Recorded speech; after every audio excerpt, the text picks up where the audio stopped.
Baik, teman-teman, mari kita lanjutkan materi TOEFL kita. Jadi hari ini materi terakhir ya. Jadi kita rangkap reading yang part 2 atau reading teknik kedua dengan reading teknik terakhir, yaitu scan dan skim dan juga inference. Jadi intinya adalah untuk materi kita hari ini kita akan membahas tentang detail-detail kecil yang ada di dalam teks. Karena kemarin kita sudah belajar soal reading yang cara mengerjakannya teman-teman cukup membaca kalimat pertama di setiap paragraf, gitu ya, teman-teman. Jadi langsung saja tanpa berlama-lama langsung kita bahas. Jadi di reading nanti teman-teman akan dihadapkan dengan 50 pertanyaan yang paling lama teman-teman harus selesaikan dalam waktu 55 menit. Memang ini perlu dibiasakan untuk berlatih ya teman-teman mengerjakan soal untuk bisa dealing with this period of time gitu ya. Jadi untuk waktu yang singkat ini teman-teman harus bisa membiasakan untuk mengerjakan 50 soal kalau bisa kurang dalam waktu 55 menit. Gitu ya. Nah, kalau orang awam itu biasanya akan membaca teksnya dulu. Maksudnya orang awam di sini orang yang belum pernah ngambil tes prediksi gitu ya, ataupun preparation course gitu. Itu mereka akan membaca teksnya dulu. Nah, sedangkan ini tidak disarankan. Walaupun bisa juga, tapi tidak saya sarankan teman-teman. Karena akan cukup menghabiskan banyak waktu. Nah, tips yang saya berikan adalah teman-teman baca soalnya dulu, kemudian kenali apakah soal itu menanyakan garis besar mengenai teks atau informasi-informasi kecil saja. Gitu ya. Karena cara mengerjakannya beda, teman-teman. Nah, seperti yang kita kemarin pelajari, ada 3 cara mengerjakan soal-soal reading berdasarkan jenis soalnya. Gitu ya. Kemarin kita sudah belajar teman-teman cukup membaca kalimat pertama di setiap paragraf saja atau namanya topic sentence ya. Ketika soal itu menanyakan tentang garis besar mengenai teks. Nah, soal-soal yang menanyakan garis besar mengenai teks antara lain yang pertama ada main idea atau gagasan utama ya. Kemudian yang kedua idea organization atau pengembangan ide. Dan yang ketiga ada tone, attitude si penulis terhadap topiknya. Kemudian purpose, tujuan si penulis menulis teks tersebut. Dan juga course, mata kuliah apa atau bidang keilmuan apa yang membahas topik yang dibawakan oleh si penulis. Nah, itu adalah seputar garis besar mengenai teks. Cara mengerjakannya teman-teman cukup baca kalimat pertama di setiap paragraf. Nah, tapi teman-teman, di reading itu juga ada pertanyaan yang menanyakan informasi-informasi kecil atau detail yang ada di dalam eh, teks. Gitu ya. Nah, itu cara mengerjakannya yang nggak bisa dibaca kalimat pertama, karena kita harus mencari tahu dulu letaknya di mana. Makanya hari ini kita akan latihan kemampuan teman-teman yang dinamakan scan dan skim the passage. Nah, scan dan skim sendiri artinya adalah membaca dengan cepat. Maksudnya membaca dengan cepat itu menggunakan gerak mata saja ya, teman-teman. Bukan membaca yang sampai detail banget. Nah, jadi kayak membaca sekilas gitu ya, sampai teman-teman menemukan informasi yang diinginkan di soal atau yang ditanyakan di soal. Nah, kalau teman-teman sudah ketemu soal apa namanya? Kata kunci di soal, maka jawabannya tinggal dicari di area yang teman-teman temukan di tempat itu seperti itu. Gitu ya, teman-teman. Nah, ada 4 jenis soal yang cara mengerjakannya teman-teman harus melakukan scan dan skim dulu atau dicari dulu.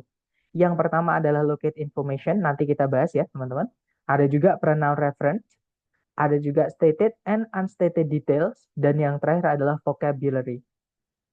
Dan sekaligus hari ini kita akan belajar part C juga teman-teman atau teknik terakhir ya, yaitu making inferences atau membuat kesimpulan atau tebakan gitu teman-teman. Karena ada juga jenis soal reading itu yang menanyakan informasi yang tidak nyambung.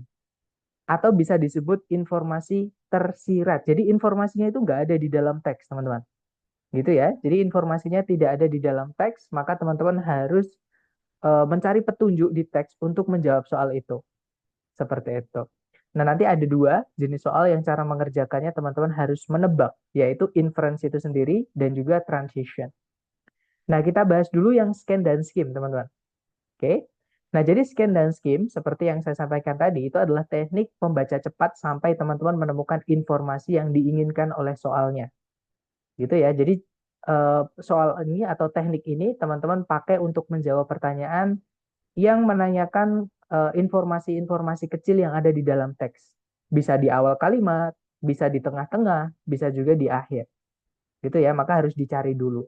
Nah, jenis soal pertama yang cara mengerjakannya teman-teman harus lakukan scan dan skim dulu itu adalah locate information.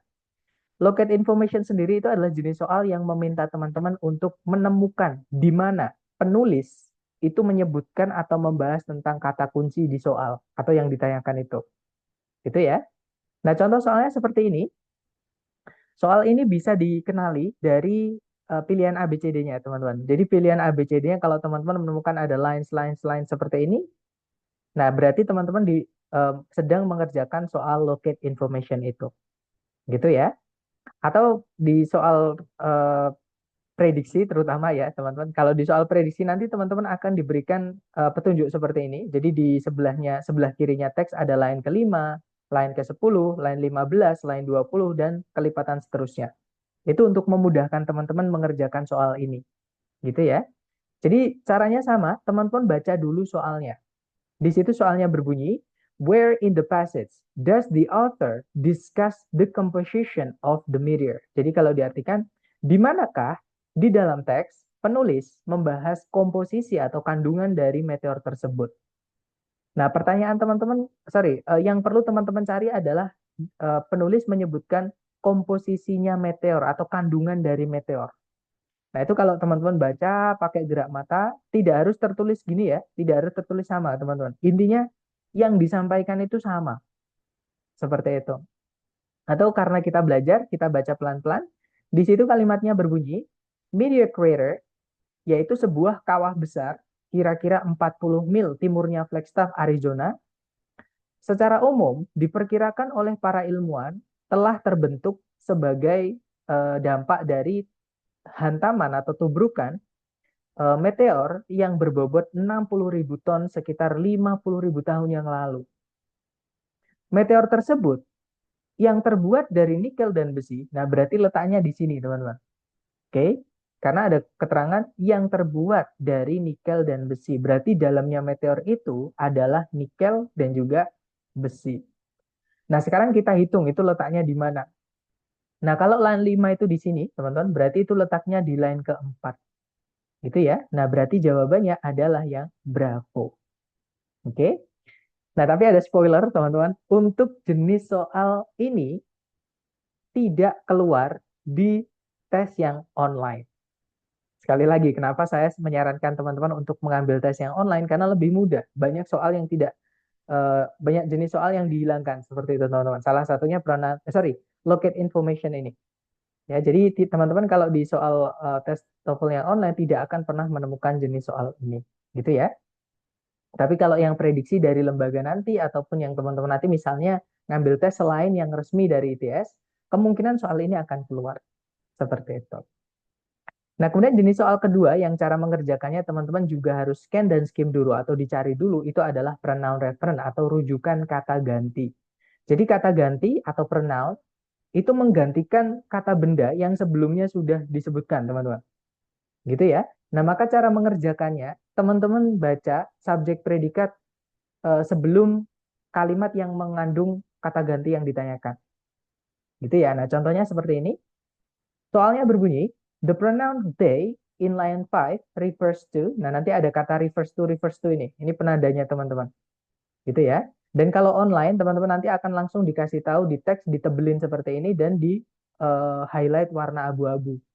Nah, tapi kalau di offline atau yang di on-site datang ke lokasi, itu nanti dikasih di line keberapa seperti ini dan ditebelin juga. Jadi tidak perlu susah-susah mencari. Gitu ya.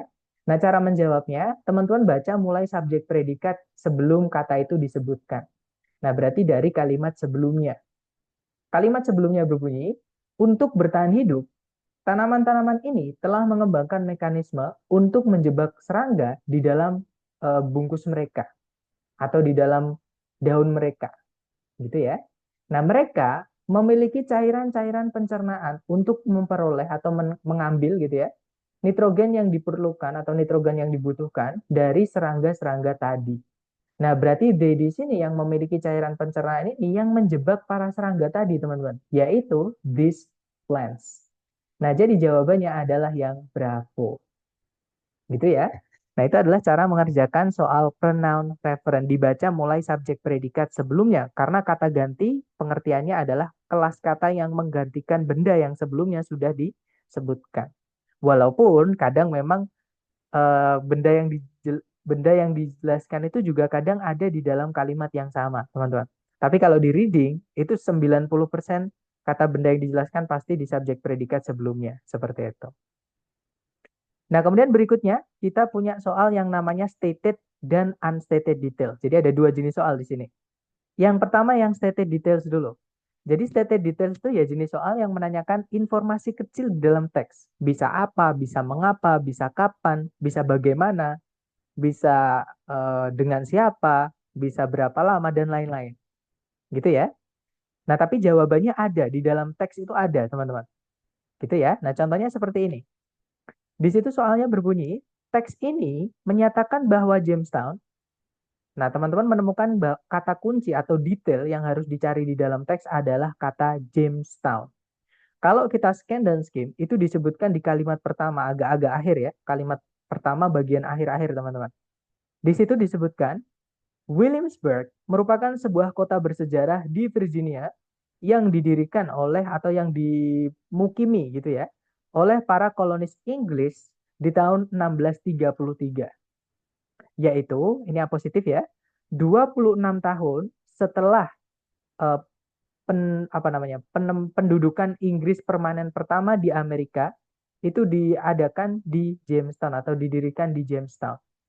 Nah, berarti Jamestown itu adalah tempat pertama koloni Inggris permanen itu menempati atau tinggal di Amerika. Gitu ya, teman-teman. Nah, kalau kita cek ABCD, yang alfa didirikan di tahun 1633. Nah, yang didirikan di tahun 1633 tadi itu bukan Jamestown, tapi Williamsburg. Di sini yang ditanyakan adalah Jamestown. Berarti yang alfa bukan ya, teman-teman. Jadi memang reading ini gak enaknya adalah teman-teman harus hati-hati. Karena semua informasi di dalam teks itu bisa saja dimasukkan ke dalam semua ABCD, tapi teman-teman harus bisa memilah atau menghubungkan dengan yang ditanyakan. Gitu ya, belum tentu yang di dalam teks ada itu jawabannya. Jadi harus disesuaikan dengan yang ditanyakan atau kata kunci di soal. Oke?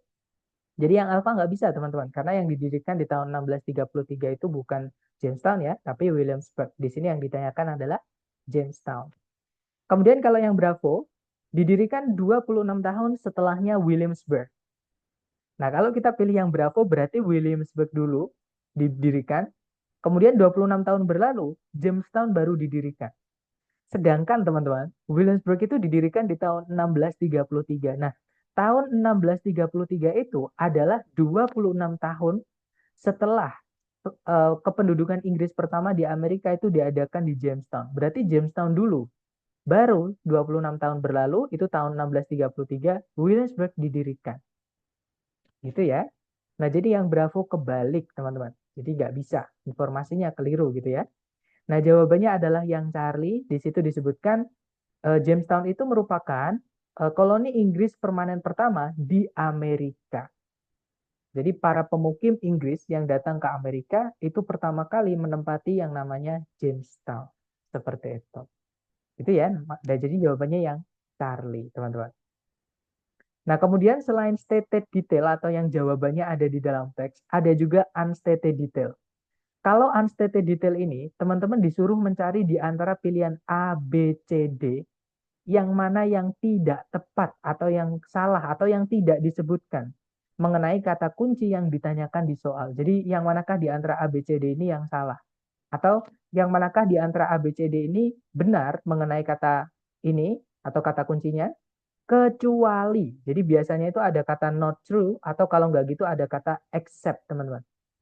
Dan nanti digedein, except-nya itu pasti ditulis uppercase semua, huruf besar semua. Jadi untuk apa namanya, membantu teman-teman supaya kelihatan gitu. Dan itu cara mengenali jenis soal unstated detail ini. Gitu ya. Nah, cara mengerjakan unstated detail ini, teman-teman baca dulu soalnya, cari kata kunci yang ditanyakan. Nah, tapi bedanya dengan stated detail tadi, teman-teman harus baca berapapun kalimat di dalam paragraf tersebut yang masih membahas tentang kata kunci tersebut. Gitu ya, karena kita disuruh memilah informasi yang tidak ada atau yang salah mengenai kata kunci menurut teks. Nah, otomatis kita harus cari tahu sebanyak-banyaknya informasi mengenai yang ditanyakan, kemudian kita cocokkan dengan pilihan A, B, C, D yang mana yang nggak ada atau yang salah gitu ya, mengenai kata kunci yang ditanyakan. Nah, contohnya di situ soalnya berbunyi, yang manakah di antara A, B, C, D berikut ini tidak benar mengenai kata gadget. Kata kunci teman-teman di soal adalah kata gadget. Itu kalau kita scan dan skim, teman-teman, itu munculnya di line ketiga, gitu ya. Nah, di situ kalimatnya berbunyi, kata gadget merupakan salah satu kata yang demikian itu. Nah, ini kata sifatnya berupa kata sifat yang digantikan menggunakan kata ganti, teman-teman. Tapi kata sifat. Jadi, yang punya kata ganti itu bukan cuma kata benda. Kata sifat, kata keterangan itu punya kata ganti semua. Contohnya there sama here. Itu kata gantinya kata tempat. Keterangan tempat maksud saya. Nah, di sini such itu yang demikian itu. Nah, itu menggantikan kata sifat. Gitu ya. Tapi menjelaskan yang sebelumnya sudah disebutkan. Nah, untuk mengetahui arti dari yang demikian itu bagaimana? Maka kita harus baca juga kalimat sebelumnya. Sama kayak pernah refer tadi, teman-teman. Gitu ya. Nah, kalimat sebelumnya berbunyi, dalam bahasa Inggris ada banyak sekali jenis ungkapan yang berbeda yang orang pakai untuk menamai sesuatu yang namanya itu tidak diketahui atau sementara terlupakan. Nah, kata gadget itu merupakan sebuah kata yang demikian itu. Maksudnya kata yang dipakai untuk menamai sesuatu yang nggak tahu namanya atau namanya terlupakan. Gitu ya. Kemudian kalimat berikutnya ini masih ngomongin tentang gadget, teman-teman. Otomatis kita harus baca lanjutannya. Di situ berbunyi, kata gadget pertama kali dipakai oleh para pelaut Inggris di tahun 1850-an. Dan mungkin datang dari bahasa Prancis yaitu gacete, yang merupakan sebuah pancingan kecil. Jadi gacete itu artinya pancingan kecil atau kait kecil. Gitu ya teman-teman. Makanya yang pakai tadi adalah para pelaut. Nah, dalam penggunaan sehari-harinya, kata tersebut atau kata gadget itu memiliki makna yang lebih luas. Kata-kata yang lain, nah berarti bukan lagi ngomongin tentang gadget ya, berarti kita cukup baca sampai sini aja. Karena kita hanya perlu mencari informasi tentang gadget saja, teman-teman. Nah, sedangkan yang setelahnya ini bukan ngomongin gadget lagi, udah ngomongin kata-kata yang lain. Otomatis berhenti di sini gitu ya. Nah, sekarang kita eliminasi. Kita cocokkan pilihan A, B, C, D dengan yang sudah kita baca tadi dari sini sampai sini. Gitu ya. Nah, di situ yang alfa berbunyi, kata gadget itu digunakan untuk menamai sesuatu ketika namanya tidak diketahui. Tadi ada ya, teman-teman, di kalimat pertama tadi disebutkan kalau banyak sekali ungkapan yang orang gunakan untuk menamai sesuatu yang namanya tidak diketahui. Nah, kata gadget itu merupakan salah satu kata yang demikian itu atau ungkapan-ungkapan yang demikian itu. Nah, berarti yang alfa bukan jawabannya ya, karena dia benar, ada di dalam teks, teman-teman. Kita disuruh mencari yang tidak benar mengenai kata gadget, ya kan? Kalau yang bravo, kata gadget digunakan di awal abad ke-19. Nah, sebenarnya yang bravo ini yang bikin salah cuma satu kata, teman-teman, yaitu kata the beginning. Tadi dijelaskan, kata gadget itu pertama kali digunakan oleh para pelaut Inggris di tahun 1850-an. Nah, 1850-an itu bukan di awal ya, bukan di awal abad. Dia adalah di tengah-tengah abad. Jadi harusnya bukan at the beginning, tapi harusnya in the middle of the 19th century. Gitu ya. Nah, berarti yang salah mengenai kata gadget adalah yang bravo. Jadi jawabannya yang bravo, teman-teman. Oke. Nah, kalau yang Charlie, kata gadget itu kemungkinan besar datang dari sebuah kata dalam bahasa Prancis. Tadi juga ada. Jadi, and probably came from the French word gacete yang artinya adalah pancingan kecil tadi atau kail kecil tadi, teman-teman. Gitu ya. Nah, berarti yang Charlie bukan jawabannya karena ada di dalam teks dan benar mengenai kata gadget. Kemudian yang Delta, penggunaan pertamanya adalah oleh para pelaut Inggris. Nah, tadi juga ada. It was first used by British sailors. Gitu ya. Nah, jadi yang delta juga bukan jawabannya. Jawabannya adalah yang bravo, teman-teman. Seperti itu. Nah, itu adalah jenis soal yang unstated details. Sekarang, jenis soal terakhir yang cara mengerjakannya scan dan skim yaitu soal vocabulary. Jadi di soal reading itu teman-teman juga ditanyain mengenai kosakata-kosakata akademik gitu ya yang dipakai di dalam teks tersebut. Nah, kalau teman-teman sudah tahu arti dari kata yang ditanyakan, maka teman-teman tidak perlu baca teks, ya. Terutama ketika di pilihan ganda, sinonimnya itu cuma satu. Di antara empat pilihan itu sinonimnya cuma satu. Maka tidak perlu bu baca teks, teman-teman langsung pilih sinonimnya itu jawabannya 100% benar, teman-teman. Gitu ya. Nah, kenapa dari awal saya menyampaikan vocab itu paling penting buat teman-teman? Karena di structure, di listening dan reading itu sangat dipakai, sangat apa ya? Sangat membantu gitu. Semakin banyak vocab teman-teman akan semakin memudahkan teman-teman.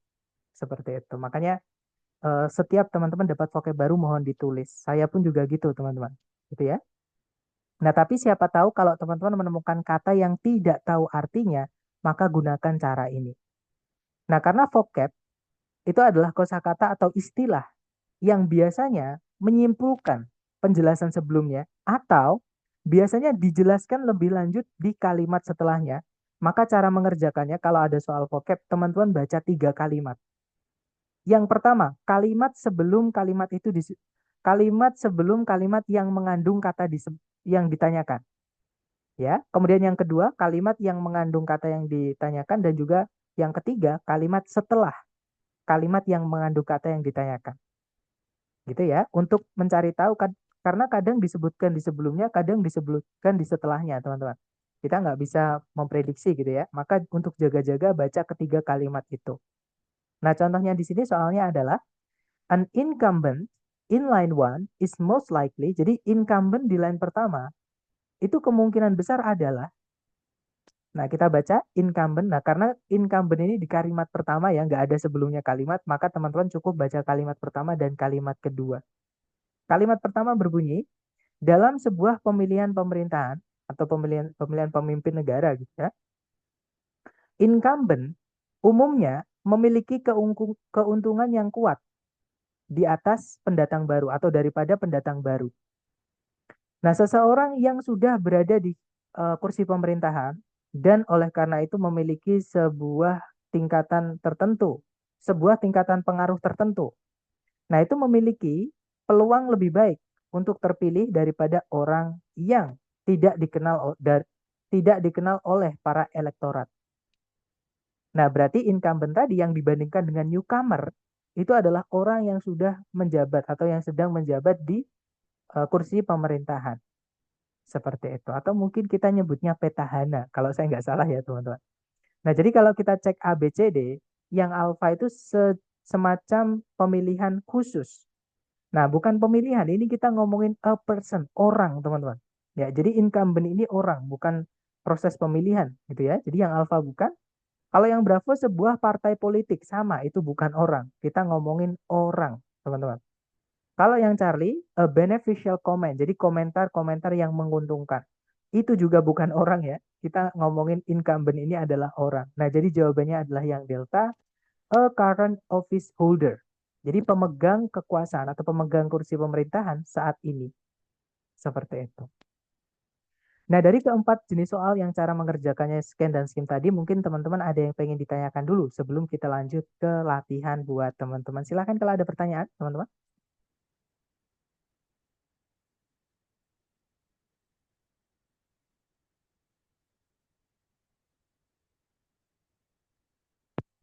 Sepertinya aman ya. Oke deh, kalau gitu saya mute dulu semuanya supaya nanti teman-teman bisa berkonsentrasi ketika latihan dan untuk chatnya saya batasi ke saya saja ya. Silahkan teman-teman coba dulu. Di sini ada satu soal waktunya 1 menit dimulai dari sekarang. Silahkan.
Oke, waktunya sudah habis, teman-teman. Silahkan jawabannya teman-teman boleh dikirim di chat dulu ya. Sedapatnya salah nggak apa-apa, kita belajar. Salah itu wajar, teman-teman.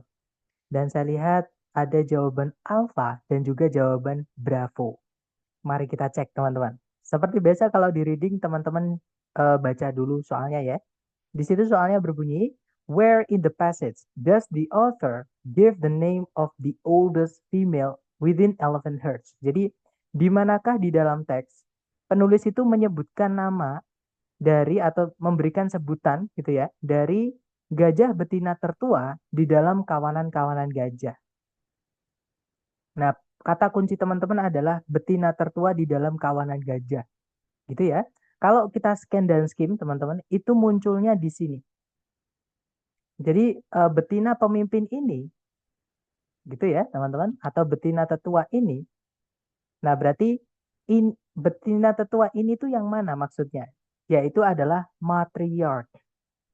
Jadi memang di dalam dunia binatang itu banyak sekali feminisme sama maskulin. Saya nggak tahu namanya kalau cowok itu apa teman-teman. Maskulinisme masa kayaknya nggak enak kalau dibilang maskulinis. Intinya cewek cowok itu di dunia binatang di bahasa Inggris juga ada. Contohnya ayam. Ayam itu kalau cowok, sorry, kalau jantan dia cock, kalau dia betina itu hen, gitu ya. Nanti anaknya juga ada namanya sendiri gitu. Contohnya lagi adalah eh apa lagi teman-teman? Nah ini mohon maaf agak kasar ya, tapi memang namanya seperti itu teman-teman. Jadi misalnya anjing. Nah anjing itu bahasa Inggrisnya kalau dia jantan adalah eh, dog kalau saya nggak salah ya. Nah untuk yang betina itu adalah bitch. Jadi bitch itu sebenarnya artinya adalah anjing betina. Itu ya teman-teman. Dan masih banyak lagi. Nah salah satunya adalah gajah. Jadi gajah betina itu dinamai dengan matriarch seperti itu. Gitu ya. Nah, jadi jawabannya letaknya adalah di line kedua. Sebutan dari gajah betina tertua di dalam kawanan gajah. Gitu ya, teman-teman. Oke, lanjut lagi ke nomor berikutnya. Silahkan jangan takut salah. Dicoba lagi 1 menit dimulai dari sekarang. Silahkan, teman-teman.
Oke, waktunya sudah habis. Buat teman-teman yang sudah menemukan, boleh dikirim di chat ya. Nah, di situ ada jawaban delta. Delta, saya lihat semua. Ternyata ada jawaban Charlie juga, sorry. Ada jawaban Charlie dan juga jawaban delta. Mari kita cek bersama. Di situ soalnya berbunyi, look at the terms catastrophism, uniformitarianism, evolutionary processes, and mass extinctions. Yang manakah dari istilah-istilah ini tidak didefinisikan di dalam teks? Nah, ini soal gabungan, teman-teman. Ini adalah soal locate information ya, dan juga vocabulary. Oke, dan ini loncat-loncat gitu ya. Biasanya ini ditanyakan di akhir-akhir bagian soal. Jadi misalnya nomor 10 misalnya atau nomor kalau teks bagian kedua ya nomor 20 seperti itu dan seterusnya. Gitu ya. Nah, cara mengerjakannya karena sudah ditandai, maka dan ini vocab ya, teman-teman. Cara mengetahuinya teman-teman baca kalimat sebelum dan kalimat setelahnya. Kebetulan ini berdekatan teman-teman, jadi kita baca jadi satu mulai dari kalimat sebelumnya, dari sini. Dari sini gitu ya. Jadi ini disebutkan bahwa, atau kita baca sekalian kalimat sebelumnya juga ya teman-teman supaya nyambung gitu. Jadi paragraf ini berbunyi, di tahun 1980, peneliti-peneliti Louis dan Walter Alvarez itu mengajukan bahwa atau apa namanya, berteori bahwa kepunahan dari dinosaurus itu disebabkan oleh sebuah kejadian bencana yang mendadak atau yang tiba-tiba, bukan oleh sebuah eh, periode pelan atau periode dari perubahan-perubahan lingkungan yang berkala yang pelan, gitu ya. Kemudian teorinya Alvarez tadi itu menyatakan bahwa sebuah asteroid yang besar itu menabrak bumi dan menyebabkan bencana yang demikian itu. Nah, teorinya Alvarez dengan cepat mendapatkan pengaruh sebagai salah satu penjelasan-penjelasan yang paling terkenal dan paling berpengaruh dari abad ke-20 yang secara efektif atau secara yang berhasil gitu ya mengatasi atau menjawab gitu ya perdebatan panjang antara katatropisme dan juga uniformitarianisme. Nah, tadi belum ada teman-teman pengertian katatropisme dan uniformitarianisme. Berarti kita baca kalimat setelahnya. Istilah-istilah ini, nah dijelaskan di sini ya. Jadi istilah-istilah ini merujuk pada doktrin bahwa, doktrin yang berargumen, ini kata kerja, maka adjective clause artinya yang, teman-teman. Jadi doktrin-doktrin yang menganggap atau berargumen bahwa alam itu mengalami perubahan-perubahan yang signifikan dan cepat atau tiba-tiba dan keras gitu ya, teman-teman. Nah, seperti sebagaimana yang ditentang pandangan tersebut bahwa perubahan-perubahan itu terjadi secara berkala atau pelan gitu ya, selama periode yang lama atau yang panjang melalui proses evolusi. Nah, berarti kata tropisme tadi adalah teori yang berargumen bahwa alam itu mengalami perubahan yang sangat signifikan dan keras, teman-teman. Gitu, kasar gitu ya. Nah, ini kembali ke kata tropisme yang apa namanya? Asteroid tadi miliknya Alvarez. Nah, sedangkan uniformitarianisme itu adalah pandangan bahwa perubahan-perubahan itu terjadi berkala di atas periode yang lama melalui proses evolusi. Gitu ya. Nah, di sini yang tidak ketemu adalah pengertiannya proses evolusi ini apa, teman-teman. Nggak dijelaskan maksudnya, karena di sini kan yang ditanyakan yang manakah dari keempat ini yang tidak didefinisikan atau tidak dijelaskan di dalam teks. Jadi kemungkinan jawabannya adalah evolutionary processes. Kita cek dulu yang terakhir yaitu mass extinctions. Apakah ada di situ? Kita baca mulai kalimat sebelumnya. Jadi mulai dari sini, teman-teman.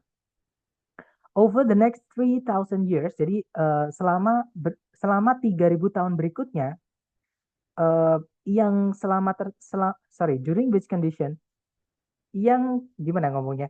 Yang selama kondisi-kondisi tersebut, yang selama kondisi tersebut,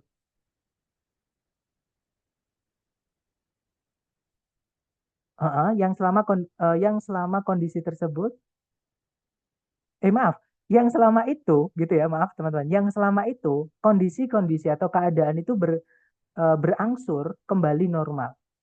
Lebih dari setengah dari seluruh tanaman dan binatang, spesies tanaman dan spesies binatang, termasuk semua dinosaurus yang tersisa, itu menjadi punah. Nah, kejadian-kejadian yang demikian itu dinamai dengan mass extinctions.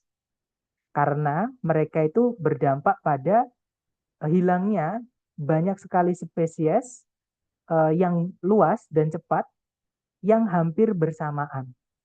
Nah, jadi pengertiannya mass extinction disebutkan dua kali, teman-teman, di kalimat sebelumnya dan kalimat setelahnya. Nah, berarti benar ya, yang tidak didefinisikan di dalam teks adalah evolutionary processes. Nah, berarti jawabannya benar adalah yang Charlie, teman-teman. Evolutionary processes di dalam teks tidak dijelaskan definisinya. Gitu ya. Lanjut lagi ke nomor berikutnya. Tidak apa-apa, kita cek soal berikutnya. Silahkan, 1 menit dimulai dari sekarang. Monggo, teman-teman.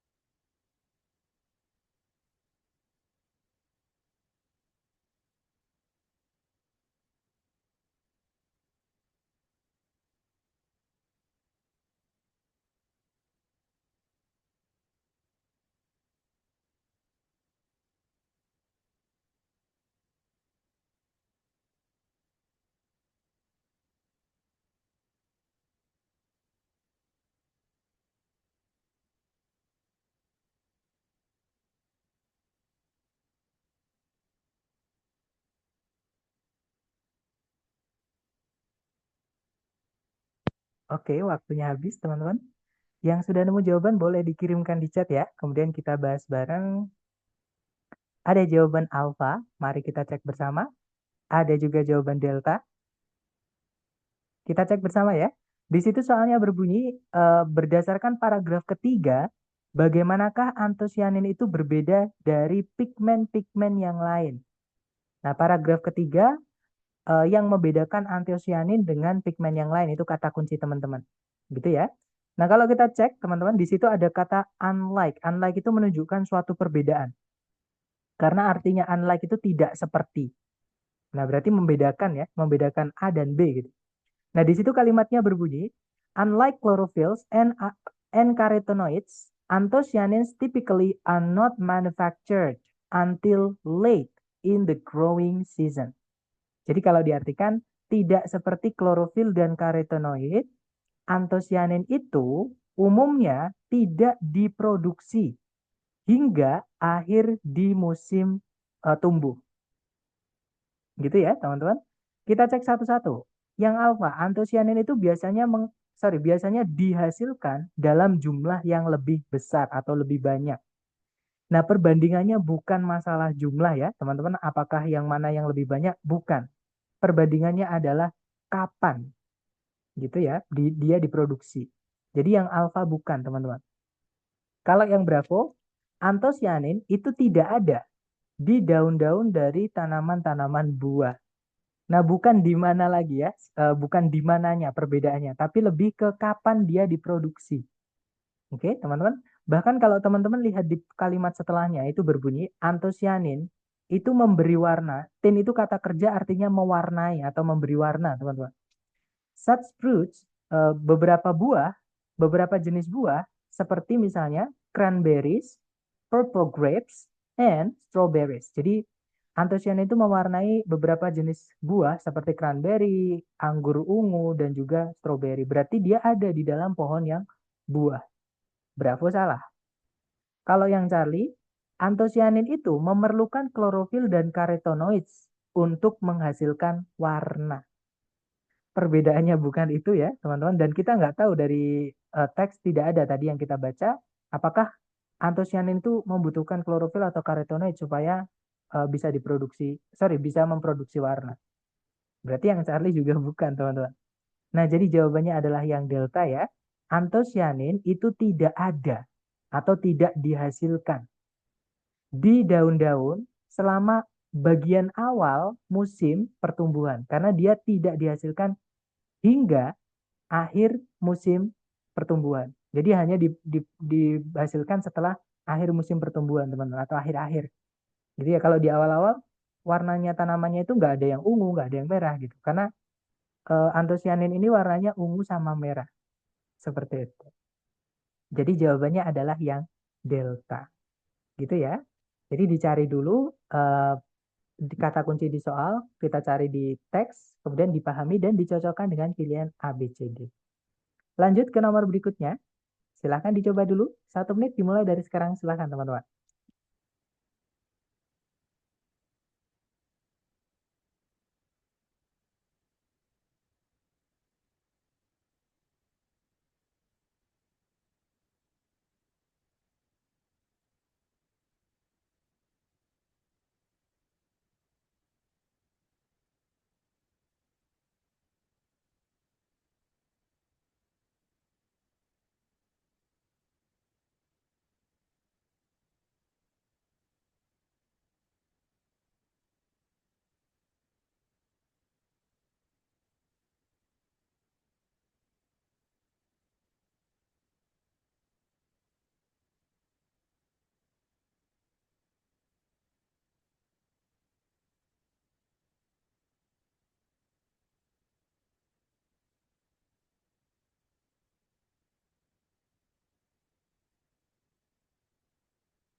Oke, waktunya sudah habis teman-teman. Silahkan jawabannya teman-teman dikirim di chat. Ada jawaban alfa, ada juga jawaban bravo. Mari kita cek bersama. Ada juga jawaban delta. Kita cek bersama ya. Di situ soalnya berbunyi, Kata it merujuk kepada siapa? Nah, ini kata ganti, teman-teman. Rujukan kata ganti. Cara menjawabnya kita baca subjek predikat sebelum kata itu disebutkan, gitu ya. Nah, jadi it di sini kita baca kalimatnya dari subjek predikat sebelumnya. Oh, ini ada conjunction di sini, teman-teman. Berarti subjek predikat sebelumnya di sini ya. Di situ berbunyi coal atau batu bara itu terbentuk ketika tanah gambut itu dikompresi atau ditekan gitu ya oleh beban yang tumbuh di atasnya untuk memaksa air dan zat-zat yang lain itu keluar darinya. Nah, dari siapa teman-teman? Apakah dari batu bara? Apakah dari tanah gambut? Kemudian kalimat setelahnya yang meninggalkan massa karbon yang terkonsentrasi atau yang padat. Nah, berarti yang eh, dari mana air sama zat-zat yang lain itu dikompres tadi. Nah, itu untuk mencari tahu it. Nah, jadi it ini kembalinya adalah ke pit ya atau tanah gambut. Jadi kalau diartikan tadi, batu bara itu terbentuk ketika tanah gambut itu terkompresi atau tertekan, teman-teman. Di atasnya sama beban-beban yang tumbuh di atasnya. Untuk memaksa air dan zat-zat yang keluar, yang lain itu untuk keluar dari tanah gambut tersebut. Yang akhirnya meninggalkan konsentrasi massa karbon yang padat atau massa karbon yang terkonsentrasi atau yang padat seperti itu. Nah, akhirnya terbentuklah batu bara tersebut. Gitu ya. Jadi it-nya di situ bukan batu baranya karena batu bara itu hasil dari yang udah nggak ada air sama zat-zat yang lain, yang udah tinggal karbonnya, teman-teman. Itu ya. Nah, kita berarti jawabannya adalah yang bravo, teman-teman. Pit, tanah gambut. Seperti itu. Lanjut ke nomor berikutnya. Silahkan dicoba dulu. 1 menit dimulai dari sekarang. Silahkan.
Oke, waktunya sudah habis ya, teman-teman. Dan saya lihat jawabannya adalah delta. Sepertinya semua menjawab delta. Mari kita cek bersama. Di situ soalnya berbunyi, kata migration is closest in meaning to. Jadi kata migrasi itu paling mendekati maknanya dengan nah, migrasi kan perpindahan penduduk dari satu tempat ke tempat yang lain ya, teman-teman. Tidak perlu baca soal, cari A, B, C, D yang artinya perpindahan. Nah, betul sekali jawaban teman-teman, yaitu yang delta, movement. Artinya perpindahan atau pergerakan. Jadi tapi di sini konteksnya perpindahan ya, jadi dari satu tempat ke tempat lain. Seperti itu. Nah, lanjut ke nomor 7. Silahkan dicoba dulu. 1 menit dimulai dari sekarang. Silahkan teman-teman.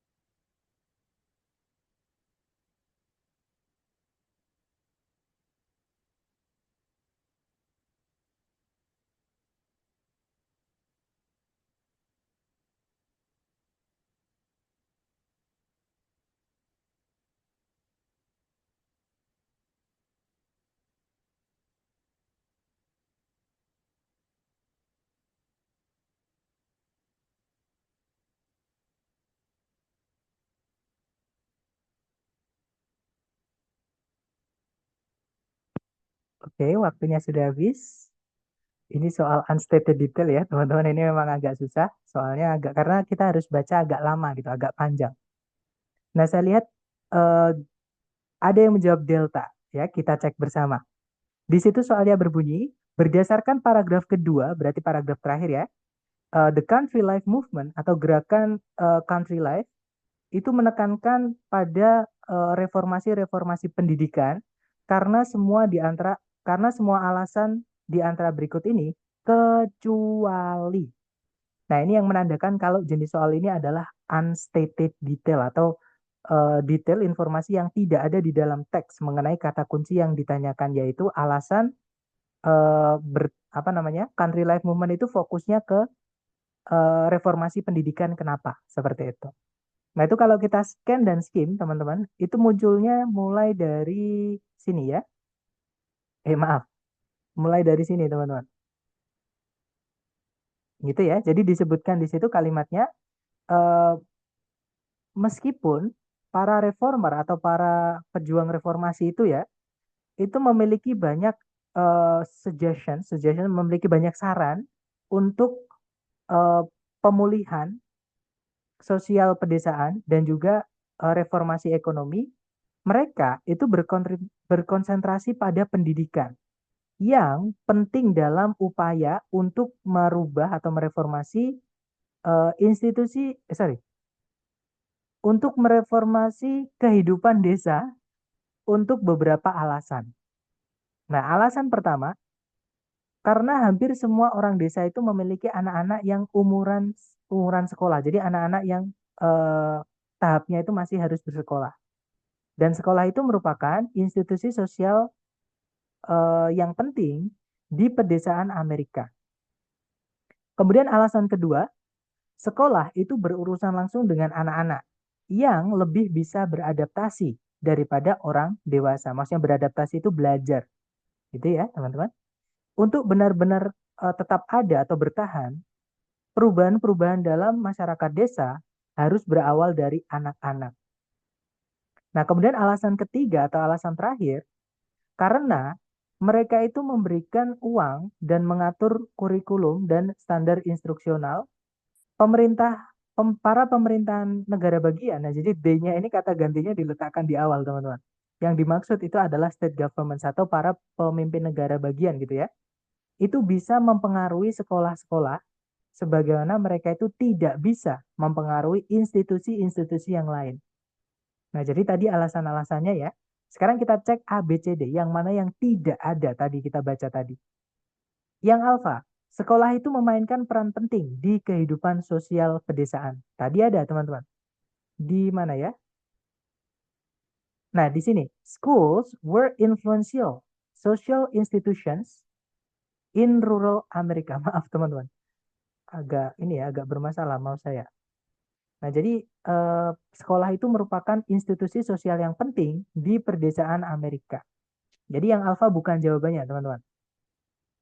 Nah, kemudian kalau yang Bravo, sekolah itu bisa dengan mudah dipengaruhi oleh pemerintah negara bagian. Nah, tadi juga ada. Jadi karena negara bagian itu ngasih duit atau mendanai gitu ya, dan juga mengatur kurikulum dan juga standar pelaksanaan. Nah, maka pemerintah state atau negara bagian itu bisa mempengaruhi sekolah atau mengatur sekolah, teman-teman. Oke, nah berarti yang Bravo bukan. Kalau yang Charlie, anak-anak yang didaftarkan di sekolah itu mampu untuk membuat perubahan, maksudnya belajar tadi ya, lebih mudah daripada orang dewasa. Nah, tadi ada bahwa children itu more able, more adaptable, jadi lebih mudah belajar daripada orang dewasa, karena mungkin orang dewasa sudah fokus ke memenuhi kebutuhan sehari-hari gitu ya, akhirnya untuk belajar kayaknya tidak ada waktu seperti itu. Nah, jadi yang Charlie bukan, teman-teman. Nah, jawabannya adalah yang delta ini sebenarnya kesalahannya cuma dikit banget. Kesalahannya hanya di kata view, ya kan? Itu udah merubah informasi seluruh. Jadi kalau view itu artinya sedikit sekali, teman-teman. Itu ya. Jadi kalau kita artikan, sedikit sekali anak-anak desa itu bisa menghadiri sekolah secara rutin. Padahal di dalam teks tadi disebutkan most rural people had school age children. Jadi hampir semua orang-orang pedesaan itu memiliki anak-anak yang umurannya itu umuran sekolah. Jadi otomatis sebenarnya mereka bisa menghadiri sekolah dengan rutin, gitu ya. Jadi bukan sedikit, justru banyak. Karena di situ disebutkan most. Most itu sebagian besar atau hampir semua. Gitu ya. Nah, jadi jawabannya yang delta yang bikin salah adalah kata few. Memang untuk soal apa namanya teman-teman? Unstated detail itu biasanya pilihan yang jadi jawaban itu nanti ada satu kata yang dijadikan petunjuk, tapi satu kata itu dirubah gitu. Jadi nanti artinya jadi salah. Itu sering sekali teman-teman. Contohnya seperti ini. Oke, jadi materi kita di structure dulu perbedaannya few sama a few. Kalau a few itu beberapa, kalau few itu artinya sedikit. Sedangkan di dalam teks itu ada kata most, artinya banyak. Gitu ya. Oke, lanjut lagi teman-teman ke nomor berikutnya. Nah, itu tadi adalah jenis soal yang cara mengerjakannya scan dan skim. Dan jawabannya itu ada di dalam teks, teman-teman. Semuanya pasti ada. Gitu ya. Nah, sekarang ini adalah jenis soal terakhir yang jawabannya tidak ada di dalam teks secara langsung. Jadi kita harus menarik kesimpulan berdasarkan petunjuk yang ada di dalam teks, yaitu making inferences. Nah, making inferences sendiri artinya adalah membuat kesimpulan atau menarik suatu kemungkinan gitu ya berdasarkan petunjuk yang ada di dalam teks mengenai kata kunci yang ditanyakan di soal, teman-teman. Oke. Nah, ada dua jenis soal yang cara mengerjakannya adalah membuat inferences ya. Yang pertama adalah inference itu sendiri. Jadi soal mengenai tebak-tebakan itu sendiri, teman-teman. Nah, contoh soalnya seperti ini. Jadi soalnya berbunyi, yang manakah di antara berikut ini yang mungkin bukan kata dalam bahasa Hawaii? Nah, kata kunci teman-teman di soal. Jadi tetap untuk making inference ini, karena dia menanyakan informasi kecil ya, teman-teman, otomatis harus dicari di dalam teks kata kuncinya di soal nanti. Oke? Nah, jadi di sini kata kunci teman-teman adalah kata dalam bahasa Hawaii itu bagaimana? Gitu ya. Dan si penulis itu menyebutkan kata probably, teman-teman. Artinya dia tidak yakin yang mana. Gitu ya. Kenapa tidak yakin? Karena di dalam teks dia tidak menyebutkan. Jadi jawabannya kalau di soal ada probably, nah berarti di soal tidak ada. Teman-teman boleh buktikan. Coba cari kata mahalo, mahi-mahi, meklea, atau moana di dalam teks pasti tidak ketemu. Inilah yang disebut dengan mencari informasi tersirat, teman-teman. Jadi yang tidak diberikan secara langsung di dalam teks. Nah, tapi kita diberi petunjuk di dalam teks. Gitu ya. Petunjuknya adalah kata dalam bahasa Hawaii, yang mana kalau teman-teman laca atau scan dan skim, itu dibahas di paragraf 1. Nah, paragrafnya berbunyi, bahasa Hawaii merupakan bahasa yang merdu, di mana semua kata, jadi kata-kata Hawaii, itu dibuat dari susunan A, B, C, D yang hanya terdiri dari 12 huruf. Jadi A, B, C, D-nya itu cuma ada 12. Kalau kita ada 26 ya, dari A sampai Z, teman-teman.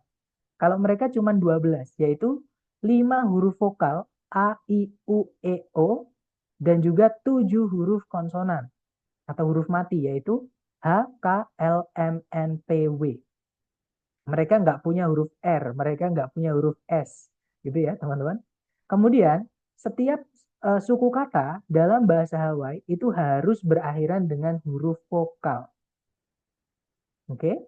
Dan dua huruf konsonan, yaitu HKLMNPW tadi, itu tidak boleh muncul bareng. Maksudnya tidak boleh gandeng, teman-teman.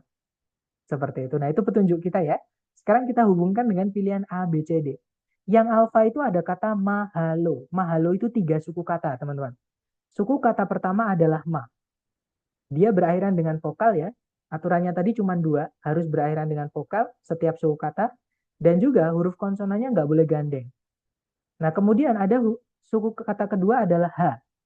Berakhiran dengan huruf vokal dan H dan M-nya itu tidak gandeng. Artinya dia terpisah. Dan juga kata lo, suku kata lo maksudnya teman-teman. Dia berakhiran dengan O, huruf vokal juga. Nah, berarti yang alfa ini mengikuti aturan bahasa Hawaii. Di mana suku katanya berakhiran dengan A, A, O, dan juga huruf konsonannya yaitu M, H, dan L-nya itu tidak gandeng. Dia terpisah oleh huruf A dan A. Seperti itu.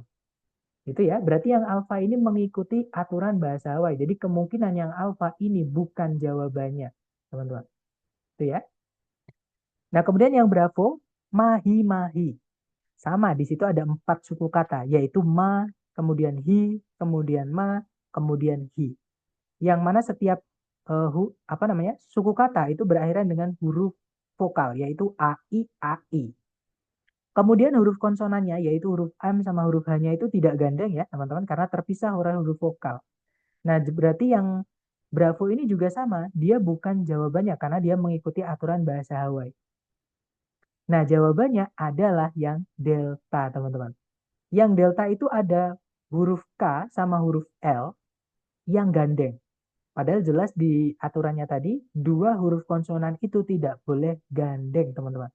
Kalau vokal nggak ada masalah, karena Moana itu tiga suku kata, yaitu Mo, kemudian A, kemudian Na. Mo berakhiran dengan O, A ya berakhiran dengan A ya, teman-teman. Na berakhiran dengan A. Nah, kemudian konsonannya yaitu huruf M sama huruf N-nya itu nggak gandeng. Jadi yang delta itu masih mengikuti aturan bahasa Hawaii ya. Nah, berarti jawabannya yang Charlie. Yang kemungkinan bukan kata dalam bahasa Hawaii adalah yang Charlie yaitu Meklea. Alasannya karena huruf K sama huruf L itu gandeng. Padahal tadi disebutkan kalau dua huruf konsonan tidak boleh gandeng. Seperti itu. Nah, inilah soal inference, teman-teman. Atau soal tersirat. Jadi tidak ada di dalam, jawabannya nggak ada di dalam teks, tapi petunjuk menjawabnya ada di dalam teks. Itu ya.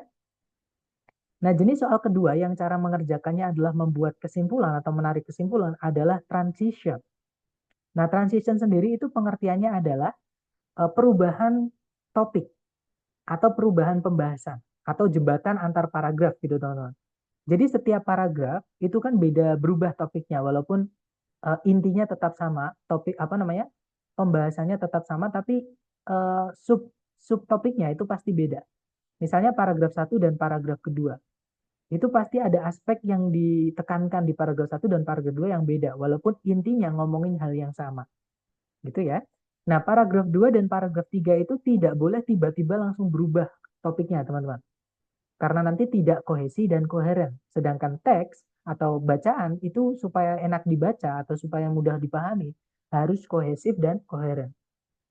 Nah, otomatis harus ada yang namanya transition ini atau kalimat yang menjembatani perubahan topik. Gitu ya. Nah, letaknya transisi ini, teman-teman, itu adalah kalimat yang paling dekat dengan paragraf yang mau disambung. Contohnya paragraf satu dan paragraf kedua, kalimat transisi itu terletak di kalimat terakhir paragraf satu, teman-teman, atau kalimat pertama paragraf 2. Nah, itu letak dari transisi. Jadi nanti yang menyembatani perubahan paragraf itu di situ. Gitu ya. Nah, itu yang disebut dengan transisi. Nah, sekarang transisi ini bisa kita buat jawab jenis soal TOEFL yang menyuruh kita menebak. Gitu ya. Menebak apa? Menebak paragraf tambahan, teman-teman. Jadi di soal reading itu ada kita disuruh nebak paragraf sebelumnya teks sama paragraf setelahnya teks itu kira-kira membahas tentang apa. Gitu ya. Jadi tergantung yang ditanyakan sebelumnya atau setelahnya. Kalau yang ditanyakan adalah paragraf sebelumnya teks, maka teman-teman baca kalimat yang paling dekat yaitu kalimat pertama. Kalau yang ditanyakan adalah paragraf setelahnya teks, teman-teman baca kalimat terakhir. Karena itu yang paling dekat. Gitu ya. Nah, itulah yang disebut dengan transisi untuk menjawab soal reading. Nah, contoh soalnya seperti ini, teman-teman. Di situ berbunyi, the paragraph preceding this passage most probably discusses. Jadi kalau diartikan, paragraf yang mendahului teks ini atau sebelumnya teks ini, kemungkinan besar membahas apa. Nah, karena yang ditanyakan adalah paragraf sebelumnya teks ini, berarti di atasnya teks ini ya, teman-teman. Otomatis kita baca transisinya, yaitu kalimat pertama. Nah, kalimat pertama berbunyi, mitos yang lain mengenai lautan membahas tentang Davy Jones, yang dalam cerita rakyat merupakan seorang raja kejam yang menghuni atau dari dasar laut. Seperti itu. Gitu ya. Nah, berarti tiba-tiba tadi ada kata mitos yang lain, teman-teman. Nah, tiba-tiba ada mitos yang lain mengenai lautan, membahas tentang Davy Jones. Nah, berarti paragraf ini membahas tentang Davy Jones, yang mana Davy Jones itu adalah mitos yang lain mengenai lautan. Berarti paragraf sebelumnya juga ngomongin tentang mitos mengenai lautan, teman-teman. Tapi bukan tentang Davy Jones, karena Davy Jones itu katanya yang lain, yang berbeda. Gitu ya. Nah, berarti kita cek ABCD, yang alfa masa muda dari Davy Jones. Nah, tidak boleh di paragraf sebelumnya membahas Davy Jones. Kalau Davy Jones itu baru diperkenalkan di sini Masa udah dijelaskan panjang lebar di awal, sudah lengkap, baru di sini dikenalin. Kan kebalik teman-teman urutannya gitu ya. Ataupun gini, kalau di pilihan ganda ada division jangan dipilih. Oke, karena division baru diperkenalkan di paragraf ini dan dianggap sebagai yang lain. Berarti paragraf sebelumnya ya yang lain atau yang berbeda selain division seperti itu. Jadi alpha sama Bravo tidak bisa, teman-teman. Nah, jadi jawabannya di situ adalah yang Charlie ya. Di situ berbunyi a different traditional story from the sea. Jadi kisah tradisional yang lain atau mitos yang lain dari laut. Seperti itu. Gitu ya. Kalau yang delta malah nggak nyambung, teman-teman. Yang delta itu mempersiapkan atau bersiap-siap untuk melakukan perjalanan laut. Misalkan di sini kita ngomongin bersiap-siap melakukan perjalanan laut, tiba-tiba paragraf setelahnya mitos yang lain mengenai lautan membahas Davy Jones. Nah kan nggak nyambung teman-teman, ya kan? Jadi yang delta tidak bisa. Jadi jawabannya yang Charlie. Seperti itu. Nah ada pertanyaan, apakah transition selalu ada di soal tes ETSR? Kalau apakah selalu ada, jawabannya tidak. Tapi apakah pernah keluar? Jawabannya iya. Contohnya yang terbaru kemarin itu ada, teman-teman. Satu soal yang menanyakan dari 50 soal cuma keluar satu. Jadi, nah untuk paket soalnya nanti kita bahas di kelas ekstensi. Ya, teman-teman. Jadi, apa namanya? Ada jenis satu soal yang menanyakan, saya lupa, entah menanyakan paragraf setelahnya, entah paragraf sebelumnya. Seperti itu. Itu yang saya dapat di hari Senin kemarin, teman-teman. Hari Senin saya tes, di readingnya itu ada satu soal yang menanyakan apa namanya paragraf setelah atau paragraf sebelum saya lupa, tapi itu termasuk ke jenis transisi ini. Seperti itu, Miss. Tapi kalau di soal prediksi kayaknya lebih sering keluar daripada yang soal ITS.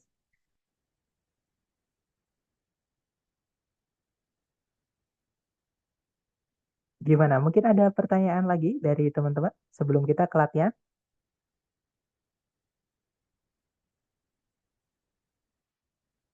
Sepertinya tidak ada ya. Baik, kalau gitu kita coba ke latihan soal. Di sini ada satu soal, jangan takut salah. Waktunya 1 menit dimulai dari sekarang. Silahkan teman-teman.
Oke, waktunya habis teman-teman. Silahkan jawabannya teman-teman boleh dikirim di chat ya. Kemudian kita bahas bareng.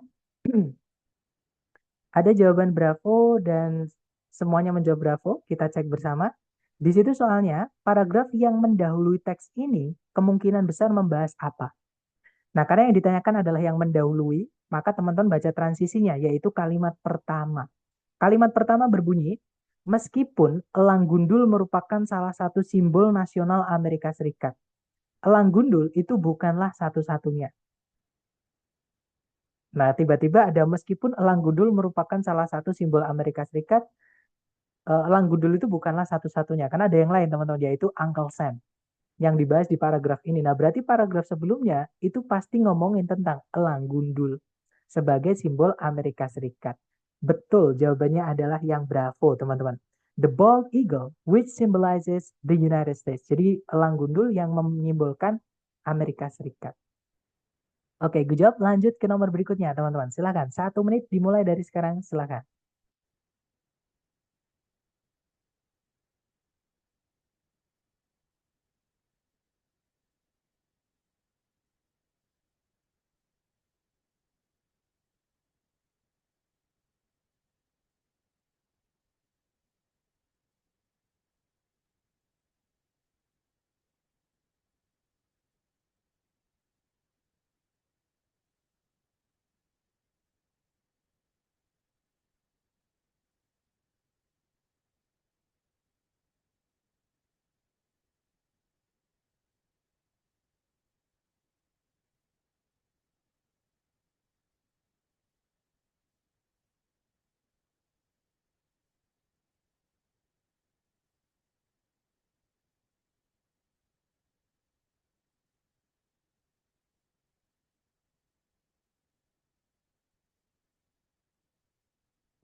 Oke, waktunya sudah habis dan saya lihat teman-teman menjawab ada jawaban Alpha, ada juga jawaban Charlie, dan juga jawaban Delta. Ada juga jawaban Bravo. Berarti sudah lengkap ya teman-teman. A, B, C, D. Sorry. Jawabannya sudah ada yang milih semua. Kita cek bersama kalau gitu. Di situ soalnya berbunyi, nama dari komposisinya Scott Joplin yang paling terkenal kemungkinan datang dari. Nah, kata kunci teman-teman adalah dari mana komposisinya Scott Joplin yang paling terkenal datang. Gitu ya. Nah, itu kalau kita cari teman-teman atau scan dan skim, komposisinya Scott Joplin itu dibahas di paragraf terakhir. Lebih tepatnya di kalimat dua kalimat sorry. Ya, di dua kalimat terakhir. Gitu ya. Tapi kita baca dari dari kalimat sebelumnya karena kita nggak tahu Scott Joplin siapa ya. Di situ disebutkan dari sini ya. Jadi bentuk jazz yang paling pertama kali atau paling awal itu adalah ragtime, namanya rag, teman-teman, yaitu lagu-lagu yang sangat aktif atau namanya rags yang dimainkan menggunakan piano dan yang paling terkenal dari para pemain ragtime pada waktu itu dan komposer ragtime pada waktu itu adalah Scott Joplin. Terlahir di tahun 1868 ke keluarga budak, Scott Joplin itu mendapatkan penghidupannya dari umur yang sangat kecil dengan cara memainkan piano di tempat-tempat hiburan malam di sepanjang Sungai Mississippi. Nah, salah satu dari pekerjaan-pekerjaan rutinnya adalah di Maple Leaf Club di Sedalia. Nah, ini salah satu nama bars dia kerja ya, teman-teman. Jadi namanya adalah Maple Leaf Club di Sedalia, Missouri. Nah, di sanalah dia mulai menulis komposisinya yang berjumlah lebih dari 500 itu yang kemudian dia buat menjadi lagu atau hasilkan. Nah, yang paling terkenalnya, jadi komposisi yang paling terkenalnya namanya adalah The Maple Leaf Rag, teman-teman. Jadi Maple Leaf Rag ini ada kesamaan nama dengan Maple Leaf Club, ya. Bedanya apa? Maple Leaf Rag itu adalah eh, apa namanya? Komposisi lagu rag dari Scott Joplin. Sedangkan Maple Leaf Club itu adalah tempat hiburan malam di mana Scott Joplin itu salah satu tempat hiburan malam di mana dia bekerja. Gitu ya, maksudnya dia main lagu, live music gitu teman-teman.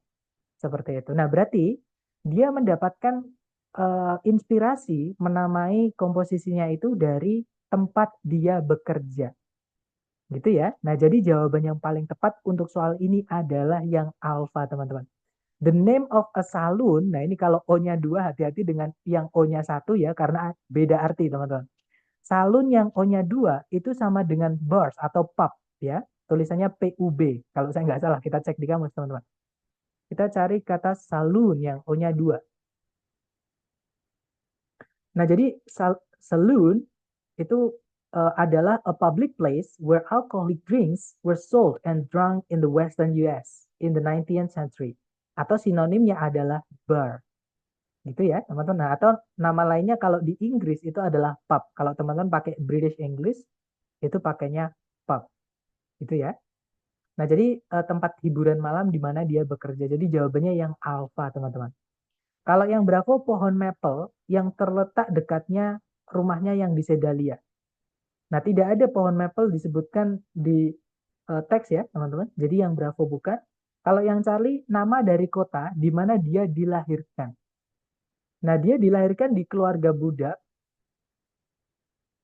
tapi nggak tahu ya, teman-teman. Maksudnya dia dilahirkan di kota mana, yang ada di mana dia bekerja. Jadi yang Charlie nggak bisa karena tidak ada di dalam teks, teman-teman, informasi itu. Kalau yang Delta, sekolah di mana dia belajar memainkan piano. Bukan ya, karena dia dapat nama itu dari Maple Leaf Club, tempat dia bekerja. Dan Maple Leaf Club itu nama bars, teman-teman. Atau tempat hiburan malam. Seperti itu. Oke, jadi jawabannya yang alpha. Lanjut ke nomor berikutnya. 1 menit dimulai dari sekarang. Silakan.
Oke, waktunya sudah habis, teman-teman. Silahkan jawabannya dikirim di chat ya. Ada jawaban Charlie, ada juga jawaban Delta, ada juga jawaban Bravo. Mari kita cek bersama, teman-teman.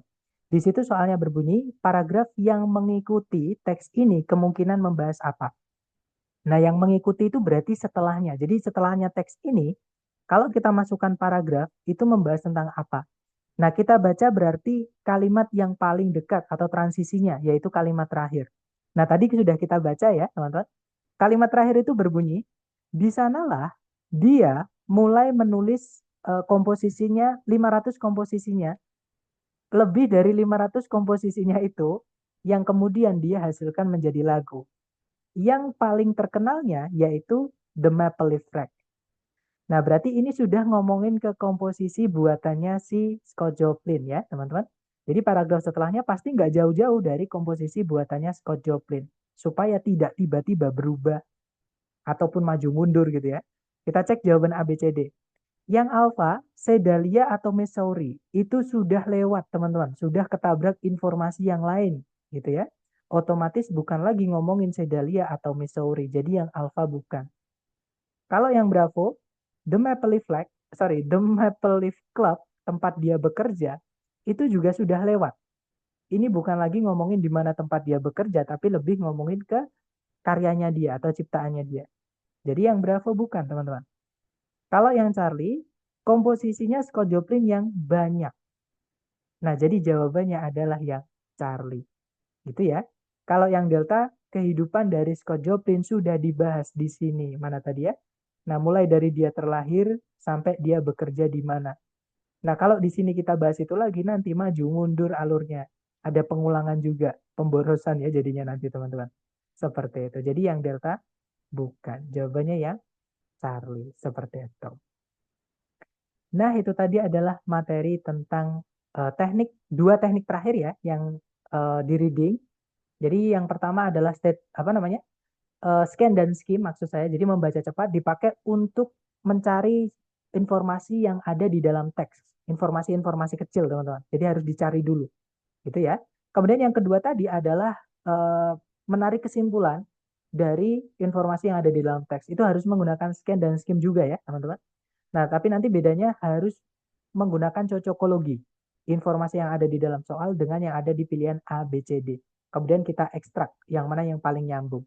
Seperti itu. Nah, mungkin untuk materi kita hari ini, apakah ada pertanyaan dulu? Sebentar saya unmute ya, supaya teman-teman bisa uh, bertanya. Silakan kalau ada pertanyaan boleh di-unmute, teman-teman, sambil saya absen.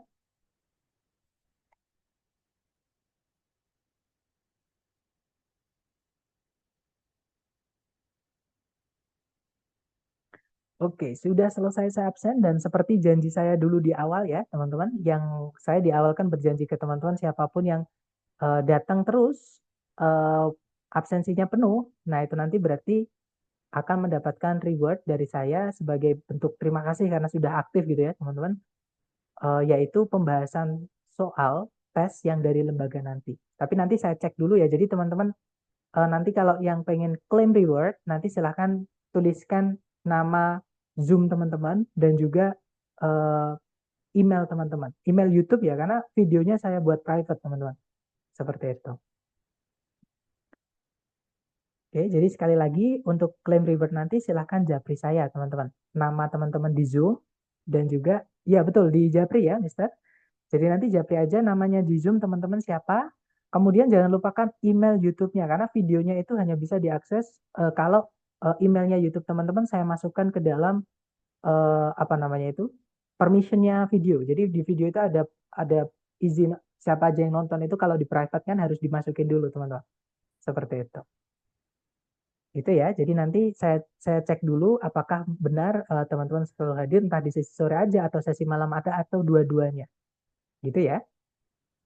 Kemudian, Sir, apakah tes TOEFL menerapkan penilaian minus jika ada jawaban yang salah? Jawabannya tidak ada. Nah, ini bagus banget pertanyaannya, teman-teman.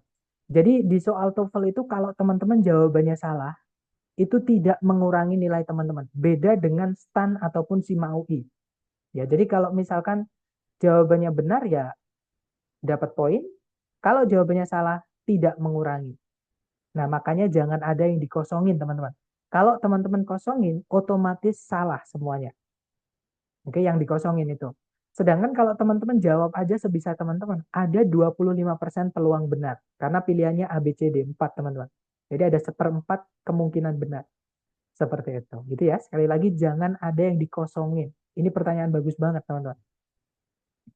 Nah, kemudian, oh ya, saya juga tidak lupa untuk, eh, sebentar, ini saya matikan.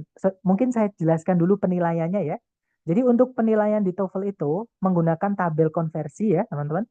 Untuk yang paling kiri, nanti saya kirimkan di grup juga. Ini yang paling kiri ini adalah jumlah soalnya. Jadi soalnya itu nomor 1 sampai nomor 50.